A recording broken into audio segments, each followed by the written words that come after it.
topic, and that's pretty much talking about, well, the big topic for this week. And it's talking about how we're seeing technology change the landscape of our network stores. And this was motivated by, I went to Walmart, our local Walmart that I go to is going through some renovations right now. They're pretty much almost done. And they have the scan and go checkout machines as well as the Walmart pickup machine, which is a huge tower that you can go pick things up. And that started me, doing some research to kind of get an idea how we got here, and I'm gonna go over that as well as where we going with this and how it affects people. So, how did we get this? Well, first of all, the idea of having a first true checkout line that didn't start until 1916 because at first the way people used to buy things, they would take their list, go to the cashier worker handling their list, and she would go to all these to the back of the store or whatever, pick up the meat, pick up whatever you need while you stay in line and bring it to you. That was how it would work. And, she'd bring it to you and she'd ring it out. But in 1960 in Memphis, Tennessee, Piggly Wiggly introduced a way where, hey, look, you go pick a basket, or you pick whatever, you go out there, you pick whatever you want, and you bring it to the cashier and cash it out. And that was the first true checkout line. And after that, we started to see it continue to evolve where we at now. As far as what we see the self checkout machine, well, when I did some research on that, I actually had some conflicting results. Now, if I go to Wikipedia, it says David Humble was the person who invented the machine.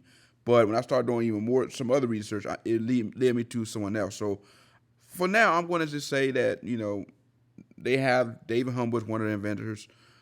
But when I read news.com at .au, they point to Dr. Howard Snyder, a Canadian physicist who invented it in the 80s. Now, for him, what he did, it was kind of like a side project. And he was looking for something to do, do to come up with something. And that's what he came up with. Now, his decision to move on from it was because the more and more he had to buy parts for it, it started to kind of affect his family. It was bankrupt to him. His wife kind of went up to him like, look, all the money we have, you're basically spending on this project here, and you need to do something with it. And so he basically said, all right, look, I'm gonna sell this thing off, and he pretty much made just enough to be able to buy a house and a car, and that was it. And then after that, the company he sold it to, Optimal Robotics, decided to sell it to Fuji for about $30 million.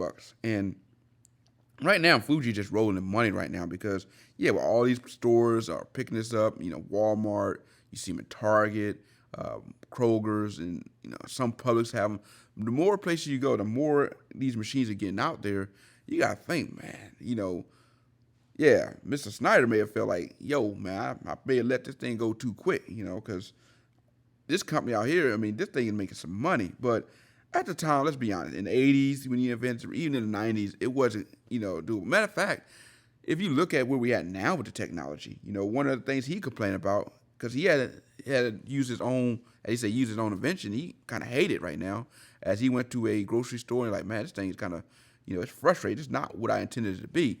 But early on, and even some of the places that still have the older version now, it just kind of, it has some issue with the simple fact where it's still trying to, figure out the technology where, I know Walmart, before they kind of upgraded their machine, every time I try to scan out, it'll tell you, you got something in the bag, you got something in the area, please, contact the assistant. So like every 2 items I put in there, I'm contacting the assistant again to have her come in there and input stuff. So like it actually took longer to get through the line than had I just did it, at a cashier. So even though it had potential, it's like it was kind of buggy and had issues.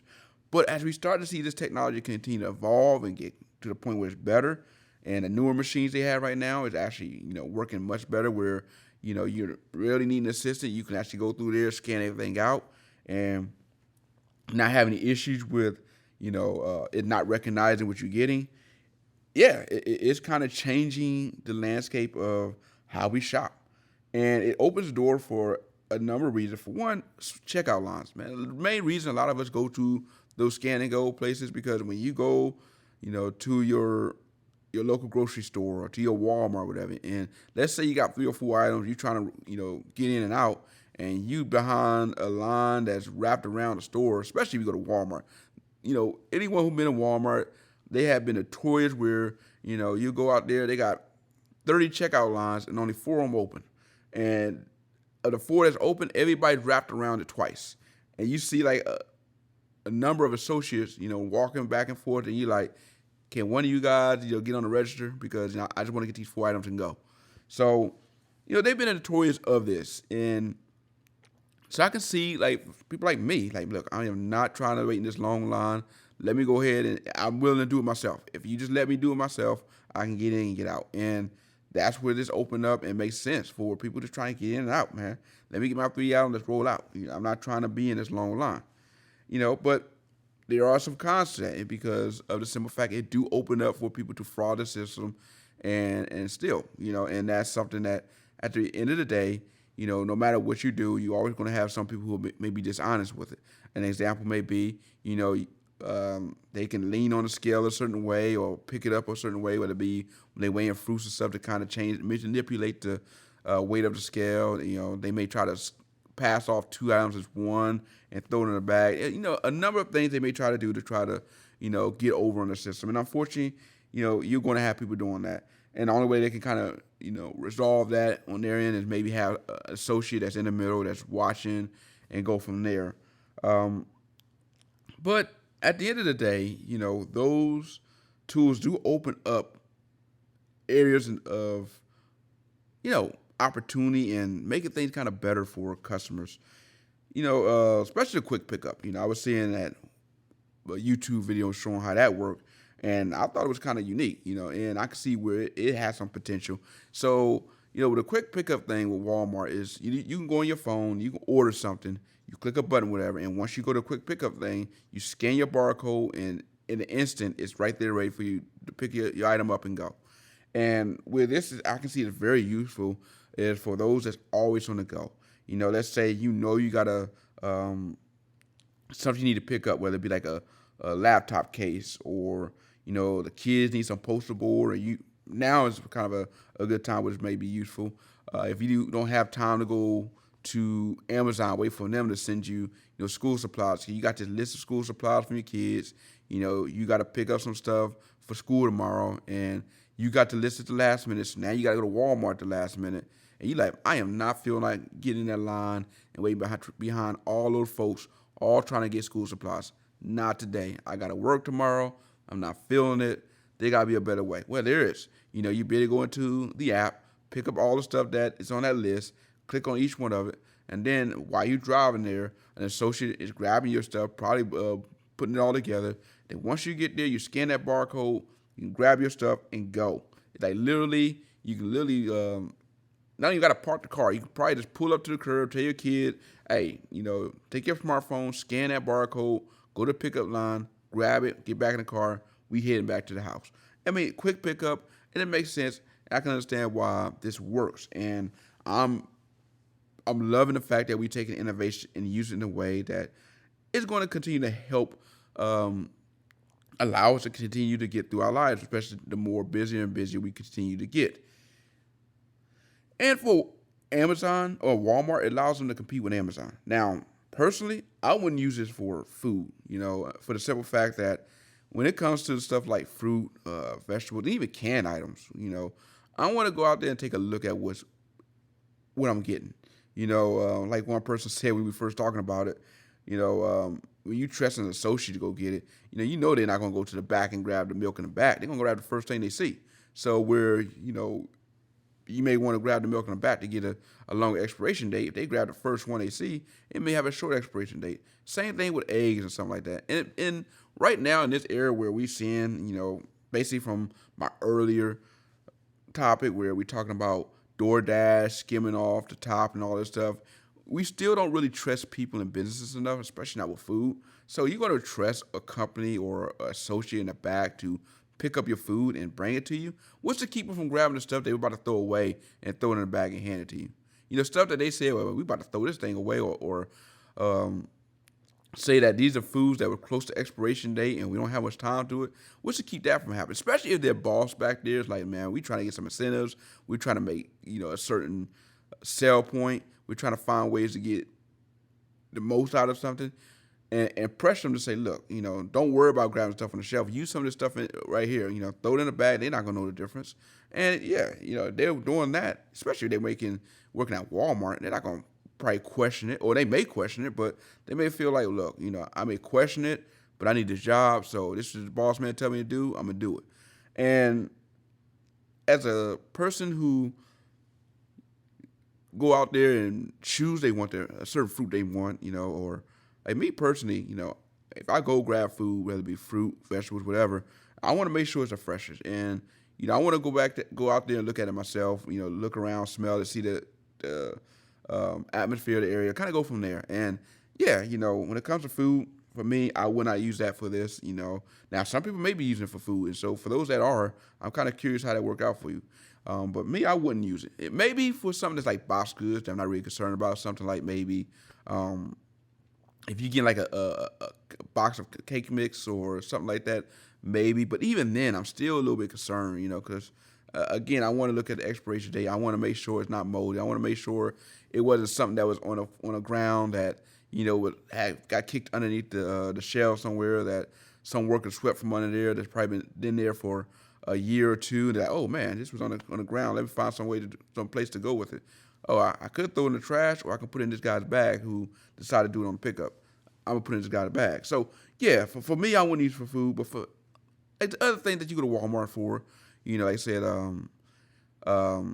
cleaning supplies, quick items, toothbrush, toothpaste, deodorant, stuff like that. Yeah, I can see that jumping on that, and that's a great use for that. Now, this is changing the landscape and how we shop, and it do ask the question of how it affects jobs. Because, yeah, when you open this avenue of technology up to where we are at now, it do change the landscape. Because now that we going to scan and go, we're not going to the cashier anymore. And if we're not going to the cashier, we don't need any more cashiers, or not that many.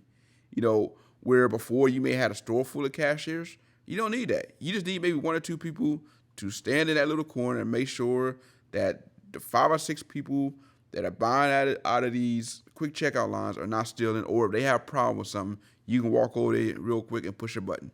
That means you're shrinking the amount of people you're hiring by almost 40-50%.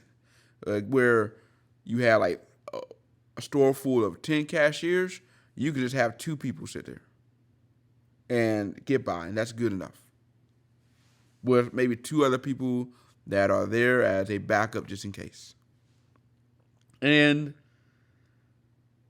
this asks the question of, well, if we're going down this road, what's it going to be for, let's say, someone who's in the older generation who may feel like, man, you're taking my job away.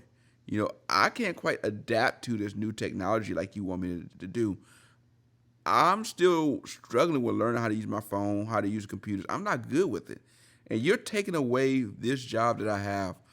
And yeah, where I'm supposed to go. How am I supposed to get beyond this? And I understand that argument. But it do open a door for other industries because, yeah, you may not have as many cashiers, but someone got to maintain those machines. Because when you have a store full of machines and 1 or 2 of them break down, well, it starts to, be a cog in the wheel and slow everything up and cause a bottleneck. Somebody got to fix it. And you can't just grab the associate in the corner and tell them to try to fix this complicated machines, especially something where, yeah, there's a lot of technology involved. And if you're one of these companies that said, look, I gave you this machine, but you open this up, you void your warranty. These stores are not going to void that, especially with a associate that may be paying $9-10 an hour for it and having to open that machine up to try to fix it. And they don't know what they're doing. They're going to breaking even more things or making the repair costs even more expensive. So this pretty much opens the door where instead of you paying this $9 an hour worker to, work in the back and stock groceries, whatever, now you got to pay this person a little bit more to actually fix this machine. And that means for someone that's in the market looking for a way to reinvent themselves, this is the way to do that. Yes, you may not be able to rely on being a cashier anymore or stocking groceries, but, if you're willing to utilize what you have around you, utilize the internet, utilize, going on and do some research, you may learn how to fix this stuff. And if you learn how to fix it, you can make a good living doing this. And let's take something like that pickup machine. I look what's all involved. I know they have hydraulics connected to it, a lot of electronics. They're gonna need someone to fix it when that thing goes down because the more and more people that use it, especially when it comes to machines break. That's the one thing about machines. It will break, and if you're someone who know how to fix it, you're going to be able to command $1 to fix that because when it comes to something like that that's in high demand, it's going to need to work. And somewhere like Walmart that's 24/7, pretty much almost 365, when you use something that much, with that many hands on it, with the public just using it, just banging on it, not everyone is going to be gentle with it. And over time, it's going to wear out, it's going to have damage, and you need someone who can fix it. And that's where it do change that. And the same thing with last week's topic where I talked about us using drone deliveries to get people their supplies and seeing that eventually open up to the point where we're going to use that for delivering people beyond just medical stuff, but food, clothing, and delivering food, everything.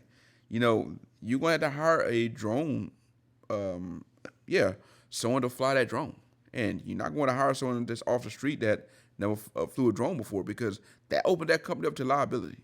If someone like a UPS or even a Papa John somewhere, they fly a drone in somebody's car or in somebody's house, you can bet that person is going to go after Papa John. They're not going after that drone, the person that flew into the house. They're going after the big company. They're going to be like, look, I'm going to try to get everything I can out of it. So these companies realize the liabilities that come with coming up with all these new intricacies of technologies. And when you do that, you're going to want to make sure you hire professionals that can fix it and make sure it works because, if it don't, you have a big liability in your hands. And this is where I know that for a lot of people who are concerned with technology getting in the way and innovation killing jobs and being something to be afraid of, and I understand it, I really do. Especially, like I said, you've been doing something all your life. If you've been a cashier for 20 or 30 years, this is what you've been doing all your life. That's pretty much all you know. You love the customer interaction. You love just that in general. And now someone's going to come to you and tell you, hey, man, you can't do it anymore because this job don't exist. We're giving it to a machine. I understand that frustration. I understand why you man, this is not something I'm feeling because, I only have like 2 or 3 more years that I plan on working. And now you want me to go back to school and try to figure out how to learn a whole new industry, something I'm not familiar with. And that I can see where that will cause a lot of concerns, a lot of fears, a lot of frustration for people who, have a problem with this. And, for a number of customers that go to stores who have said this, that, for them, they don't like these machines because, like I said, they don't have that interaction. They want to be able to talk to the person bagging their groceries, ask them how their day is. And, for them, going to a machine kind of, is intimidating because if they do have issues, they do have questions, they can't get that answered in a timely manner where with the cashiers right there, you say, look, I saw this for this amount of money. Here's a picture of the receipt. Can you credit me for it? She can do it instantly versus a machine where you got to wait for the that one person who would just monitor you to come over there and do that. And they may be less willing to help you out. And I've actually ran into that where I went to Walmart and I had a picture. I said, look, I bought this ruler, or I picked this ruler up and it was like this amount of money. Here's a copy of the receipt. Can you credit for that? And she's like, nah, that's not nothing I can do. And went back to standing in her little corner. And so if you went to a cashier, they were like, okay, I see what it is. Okay, you know what? All right, I know it's 30 cents, but I'm going to take care of it because, customer service. And this is going to be the difference for a lot of people why they're going to be more hesitant when to adopt this and when to lean towards machines. But at the end of the day, this is where we're going with technology. And as fearful as a lot of people may be, there are some benefits. And the benefits can do a lot to help everybody in general and continue to allow our technology to help people in the long run. It's your boy PC747. Thank you for checking out this video. This is an excerpt from this week's The Next Up podcast, which you can catch on SoundCloud, Google Podcasts, Apple Podcasts, TuneIn Radio, and YouTube. If you like what you heard, please hit the like button and subscribe below. If not, feel free to leave a comment below on what you didn't like and ways I may improve. Constructive comments are welcome, but don't think the comment section is only for dislikes. Feel free to voice your opinion about the topics below. As always, have a good day. I'm out.